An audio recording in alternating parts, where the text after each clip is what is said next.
A odporúčal by si mi teda sa ozbrojiť? Ja som v tomto, aj keď vyrábam zbrane, ani nie som pacifista, ale na konci dňa to nie je otázka toho.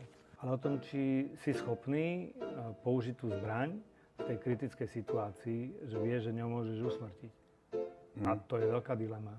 A ja si myslím, že nikto normálny, aj v prípade, že je ohrozovaný, to nevie tak urobiť. Až keď je pod úplným tlakom, tak v tej poslednej chvíli sebeobrany to môže urobiť. Ale niekedy sa môže stáť, že pokiaľ nie je človek dostatočne vyškolený a dostatočne pripravený, tak tú zbraň, ktorú má, sa zhodou okolností môže otočiť proti nemu. Čo sa veľakrát stalo, že takí majstri sveta boli, ktorí vytasili zbraň a zrazu sa otočila proti nemu. Takže ja by som nikomu nič neodporúčal a rozhodne si nemyslím, že nám ozbrojenie zásadnejšie pomôže. Tu skôr si majú splniť úlohu tie orgány, ktoré sú za to zodpovedné. To znamená primárne policajný zbor a hneď za ním ozbrojené sily. Pre viac obsahu navštív stránku fiki.sk a keď zadáš kód chudácik8, tak získáš na prvý mesiac 50% zľavu.